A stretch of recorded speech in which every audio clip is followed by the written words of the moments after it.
है कि क्या ये इंडियन आर्मी ने किया है, क्या हुआ है अभी पता नहीं, लेकिन 100 किलोमीटर अंदर तक स्ट्राइक करना ये बहुत बड़ी बात है जी। मुझे ये समझ में नहीं आ रहा कि आर्मी नेवी एयरफोर्स इन्वॉल्व है।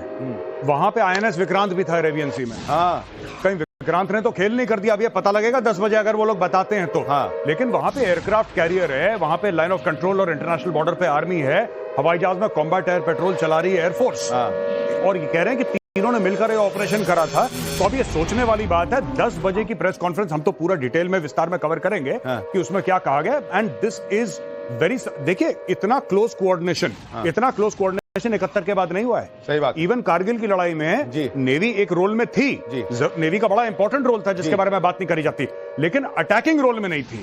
अटैकिंग वहां पे आर्मी ने करी और एयरफोर्स ने करी। नेवी ने सांसें रोकी भी। हाँ, सांसें रोक रखी थी नेवी ने, बिल्कुल ब्लॉकेड टाइप का उन्होंने कर रखा था।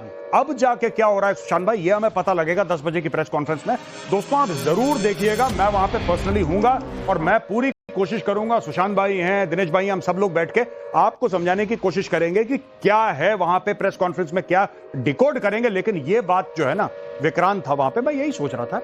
अब मुझे भी समझ में नहीं आया, क्योंकि समझ में किसी को नहीं आया कि वहां पे विक्रांत आपने लगा रखा है। और मैंने ये भी आपको बोला था कि हो ना हो वहां पे आईएनएस अरिहंत होगा। आईएनएस अरिहंत जो भारत की न्यूक्लियर सबमरीन है, जिसके ठिकाने का किसी को पता नहीं है। नेवल हेडक्वार्टर में लोगों को नहीं पता होता, सिर्फ मुट्ठी भर लोग हैं जिनको लोकेशन पता होती है।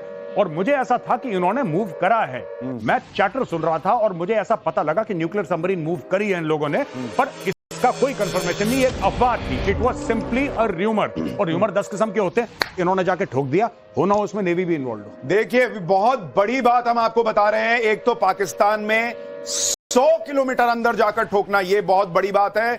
दूसरी बड़ी बात कि तीनों सेनाओं ने ऑपरेशन किया है। तो राफेल ने पाकिस्तान में 30 मिनट में पाकिस्तान के अंदर जो है वो मौत का तांडव जो है वो मचाया है राफेल ने। और वहां पर जो धमाके हुए हैं, उसने क्या चीजें ध्वस्त की हैं, कैसा नुकसान किया है, उसकी एक एक तस्वीर हम आपको दिखा रहे हैं। लेकिन तीनों सेनाओं का वहां पर एक्शन करना, सुबह 10 बजे टाइम्स नाउ नव भारत पर हम आपको प्रेस कॉन्फ्रेंस लाइव दिखाएंगे और मेजर गौरव आर्या चूंकि हमारे साथ हैं, हम उस प्रेस कॉन्फ्रेंस को डिकोड करेंगे कि भारत ने एग्जैक्टली कैसे क्या कुछ किया होगा।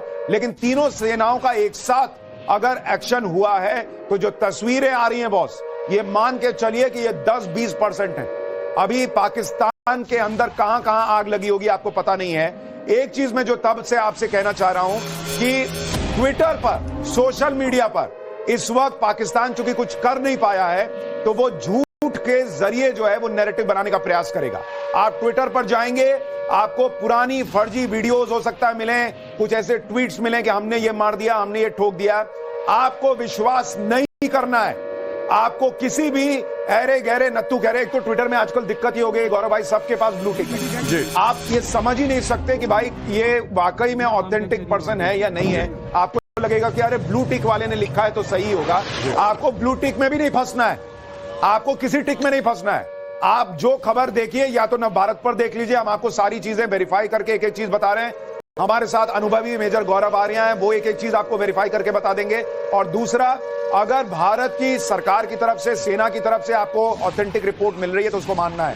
गौरव भाई, ये इस वक्त ये जो मिस इंफॉर्मेशन की लड़ाई पाकिस्तान शुरू करेगा, ये कितनी खतरनाक है? नहीं, उसने कर दी है मिस इंफॉर्मेशन की लड़ाई। और बड़े बड़े जो आपने बोला ब्लू टिक वाले, इनके बड़े बड़े यहां पे इनके जर्नलिस्ट को भी शर्म नहीं आती, जो पाकिस्तानी जर्नलिस्ट होते हैं, बेहद बेशरम, मुंह पे झूठ बोल देंगे। पैसा इन्होंने रात को पकड़ लिया है। हामिद अमीर तो सबसे बड़ा झूठा है, सबसे बड़ा झूठा।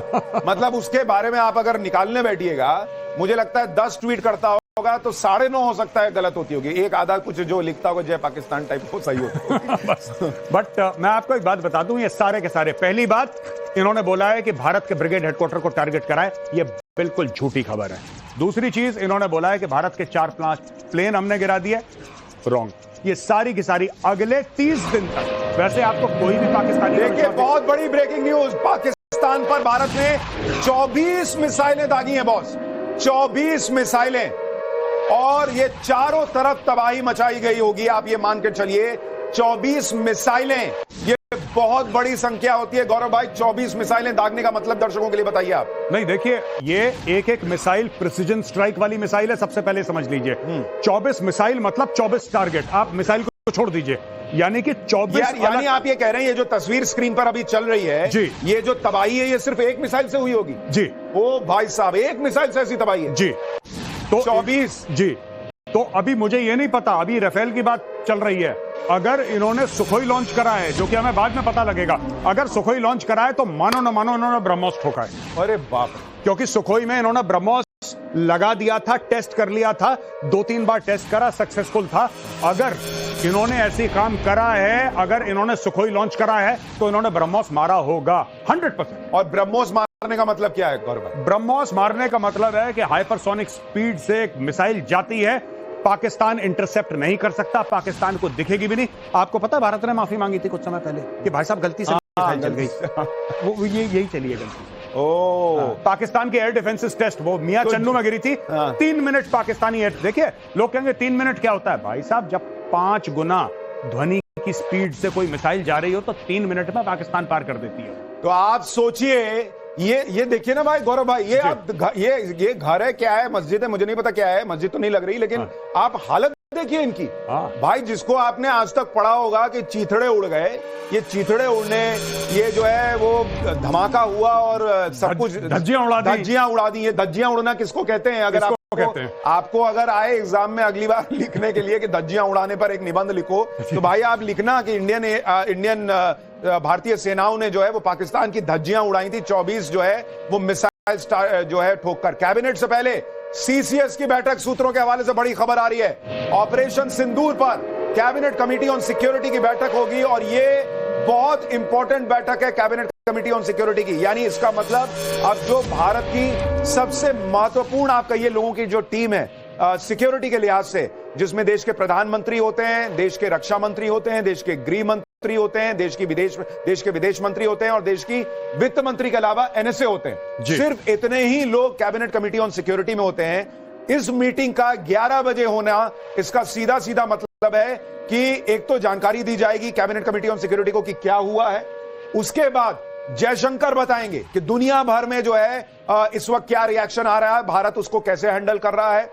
वित्त मंत्री को पहले ही जो है वो ब्रीफ किया जा चुका है कि क्या क्या आर्थिक रिपरकशन होते हैं, आपको कैसे हैंडल करना है। गृह मंत्री अमित शाह वहां मौजूद होंगे, वो बेहतर बताएंगे कि आज जो मॉक ड्रिल होनी थी और देश के अंदर क्या तैयारी है चीजों को लेकर। और एनएसए अजीत डोवाल वहां होंगे जो ब्रीफ करेंगे कि भाई वहां पर आज कल रात पाकिस्तान में क्या हुआ है, क्योंकि प्रधानमंत्री को तो सब कुछ ब्रीफ्ड है। कहा जा रहा है रात भर प्रधानमंत्री नरेंद्र मोदी ने पूरा ऑपरेशन जगकर जो है वो मॉनिटर किया है। जी नहीं, बिल्कुल उन्होंने जगकर पूरा मॉनिटर करा है। और ये जो सीसीएस की बात कर रहे हैं, कैबिनेट कमेटी ऑन सिक्योरिटी, आपने बिल्कुल ठीक बताया सुशांत भाई कि कौन कौन इसके मेंबर होते हैं। लेकिन मैं आपको बता रहा हूं वहां पे, चाहे वो कैमरा में दिखे ना दिखे, वहां पे सीडीएस, आर्मी, नेवी और एयरफोर्स के तीनों चीफ होंगे। वहां पे इस वक्त रॉ के चीफ होंगे, आप लिख के ले लीजिए, सब लोग वहां पे होंगे, चाहे वो आपको कैमरे में दिखे ना दिखे, क्योंकि सीसीएस के एक्चुअली वो लोग मेंबर नहीं है, मेंबर वही है जो सुशांत भाई ने बताया था। बिल्कुल, लेकिन वो लोग होंगे, चाहे पीछे हो चाहे कहीं पर भी हो, और प्रधानमंत्री को एग्जैक्टली एक एक चीज बताएंगे कि सर आपने जो देखा उसके अलावा ये हुआ है, we are ready in these locations, ये अलग पॉइंट्स हैं। अब एक बहुत बड़ी महत्वपूर्ण चीज, अगर पाकिस्तान रिटेलिएट करता है तो सर हमारे अनुमान के हिसाब से पाकिस्तान यहां रिटेलिएट करेगा और हमारी ये पुख्ता तैयारी उसको रिसीव करने के लिए, मैंने बोला था ना अतिथि देवो भव, आ जाओ। तो पाकिस्तान को रिसीव करने की भी तैयारी भारत किए बैठा है, लेकिन 1 घंटे बाद एमईए की प्रेस कॉन्फ्रेंस होनी है। विदेश मंत्रालय की यह प्रेस कॉन्फ्रेंस बहुत इंपॉर्टेंट होगी क्योंकि उसमें जानकारी दी जाएगी कि कौन क्या कह रहा है। लेकिन गौरव भाई, एक चीज जो अभी तक निकल कर आई है कि दुनिया में अभी तक किसी ने इस हमले की निंदा नहीं की, नहीं, किसी ने नहीं कहा है कि आपने गलत कर दिया है। डोनाल्ड ट्रंप ने भी कहा है कि भाई तुम लोग आपस में देख लो, मुझे लगता है ये चीज जल्दी ही निपट जाएगी, ऐसी स्थिति है। यानी अमेरिका से लेकर रशिया तो पहले ही कह रहा था। ये देखिए, मरकज सुभान अल्लाह का गुंबद उड़ा दिया है। सुभान अल्लाह ऐसा बोलना पड़ेगा मुझे लगता है। तो ये मरकज सुभान अल्लाह का जो वो बाईं तरफ वाला आप गुंबद देख रहे हैं, उसको उड़ा दिया, वो ऊपर से उड़ा दिया है भाई, जैसे बंबई में कहते हैं ऊपर से 6 इंच कम कर दिया। तो इसका नाम था मरकज सुभान अल्लाह, और ये ऊपर से जो है इसका आप कहिए कि हिसाब क्लियर कर दिया गया है। लेकिन यहां भी आप देखिए, आपको सुनने में लग सकता है कि